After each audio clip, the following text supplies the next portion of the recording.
Como es habitual, las cosas no salen como nuestro caballero quisiera. Pero aunque él acaba con cardenales y apaleado, su derrota no es lo que nosotros recordamos de su enfrentamiento con los molinos de viento. Con el paso del tiempo, el episodio ha sido transformado en un símbolo. El símbolo de un idealismo elevado aunque poco práctico.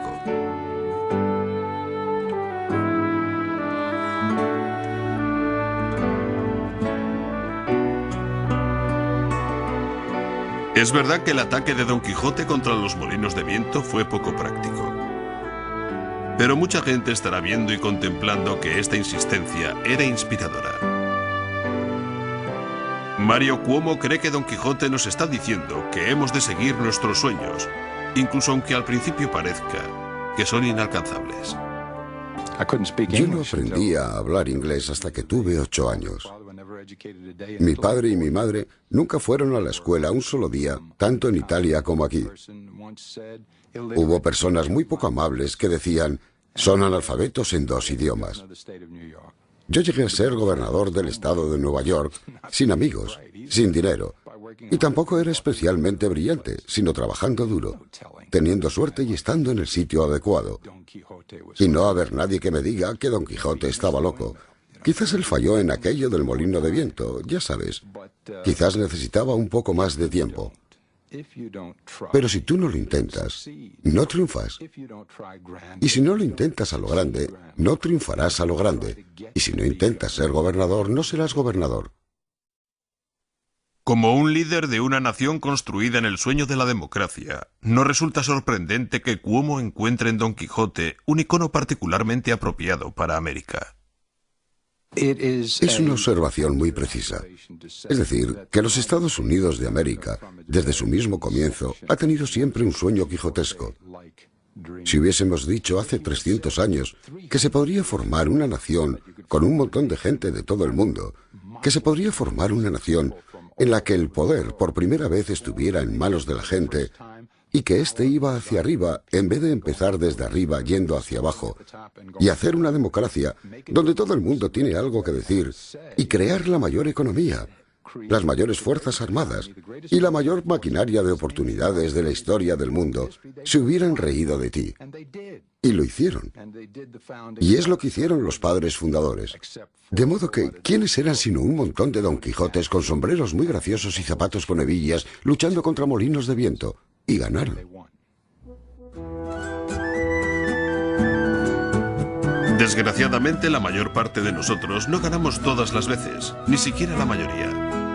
Pero el hecho de que Don Quijote soporte el fracaso y siga luchando es lo que le hace ser una figura con la que nosotros nos podemos identificar. Es la capacidad de recuperarte del polvo cuando te caes. Cuando Don Quijote se cae muchas veces, lo vuelve a intentar, no abandona, y cae en la cuenta de que la vida no resulta fácil. Si Colón hubiera perseguido el realismo, jamás hubiera salido en su viaje.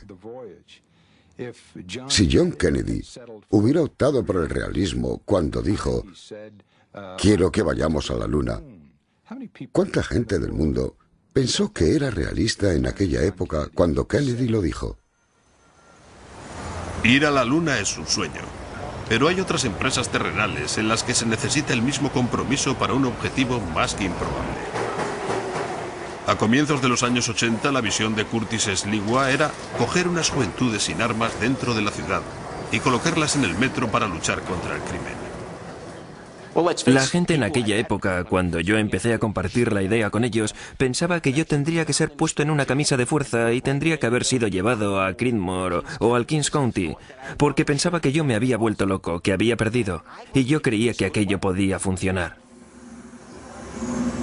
A medida que la crítica le atacó, Sliwa cayó en la cuenta de que aquel libro gracioso que había leído de niño podía transformarse en una fuente de inspiración. Más tarde, cuando recibí tantos golpes, la imagen de Don Quijote obviamente era que una letra escarlata había sido puesta encima de mí. Todo el mundo iba diciendo, eso es quijotesco. ¿Qué quieres decir? Ya sabes, igual que Don Quijote. Tú vas a acabar contra los molinos de viento. Nunca lograrás luchar contra todo pronóstico. Era algo sobre lo que yo podría apoyarme y decir, ahora lo entiendo. Ahora entiendo la importancia de ese personaje.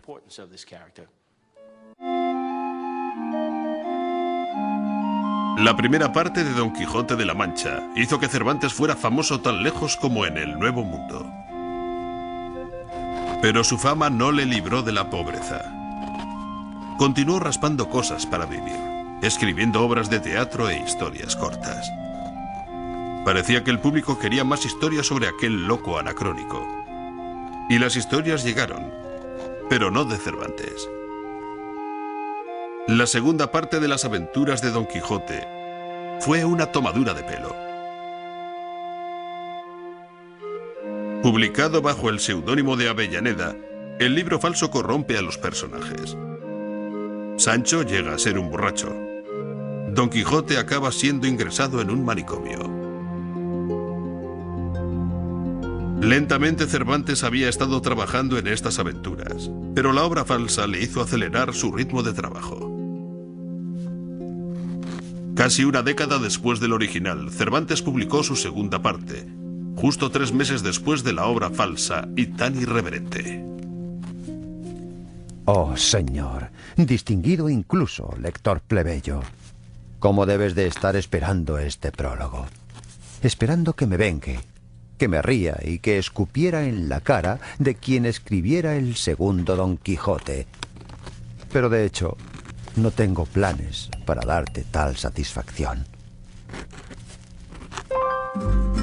Cervantes no necesitaba vengarse.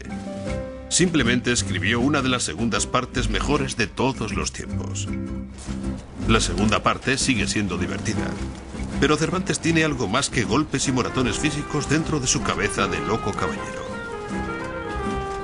Una técnica literaria muy ingeniosa llamada novela dentro de una novela hace que cambie todo dentro de Don Quijote. Es la primera novela y es absolutamente única en la que el protagonista sabe que se está escribiendo sobre él. Sancho va hacia Don Quijote y dice: ya sabes, estamos en un libro. Y todo lo que nos ocurre se sabe. Incluso los pensamientos más íntimos están ahora a disposición del público. Y lo que antes Dios solo podía saber, ahora está a disposición de todos los que pueden pagar el precio por el libro de Don Quijote. Sabiendo que su fama le precede, Don Quijote empieza a sufrir una metamorfosis.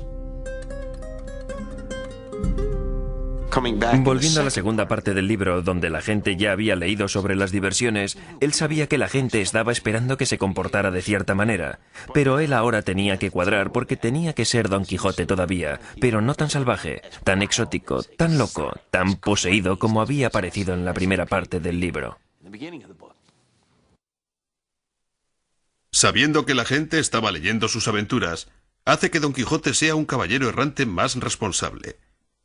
Desgraciadamente para él, las lecturas no tienen el mismo efecto positivo que las que se encuentran en la segunda parte.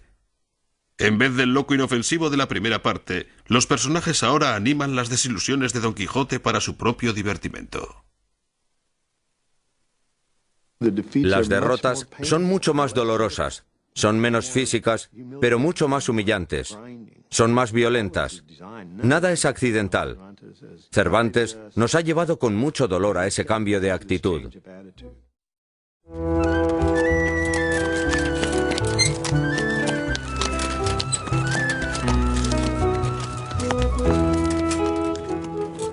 Uno de los episodios más humillantes es cuando Don Quijote es invitado a un castillo por un duque y una duquesa, con el objetivo de reírse de su locura. Se puede decir que son una aristocracia de vagos, sin un objetivo genuino. Tienen tiempo, dinero, pereza y ningún propósito en la vida. En 1950, la Unión Soviética hizo una película basada en la crueldad de los aristócratas hacia Don Quijote. Llamad a ese viejo loco, que piensa que aún existe la justicia en el mundo. Creo que este es un punto de giro trágico en la novela, porque hasta entonces Don Quijote podría haber creído que las pensiones más humildes que estaban en los caminos eran grandes palacios, y que las humildes criadas eran princesas y duquesas.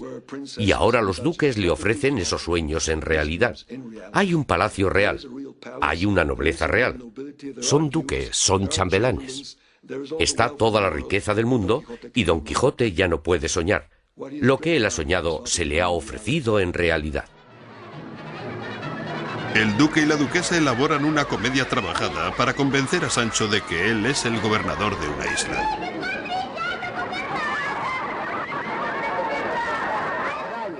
Tu risa significa que estás contento al verme. Un gobernador encima de una mula es una vista muy curiosa, pero una mula en lugar de un gobernador podría ser una vista muy triste. El humor que se extrae de los crueles chistes en la parte segunda tiene cierto tono de aire grotesco y oscuro en todo ello. Sigues riéndote, pero siempre con un interrogante en la cabeza. El duque y la duquesa convencen a Don Quijote de que la señora de la corte ha muerto debido a su amor que no ha sido correspondido por el noble caballero.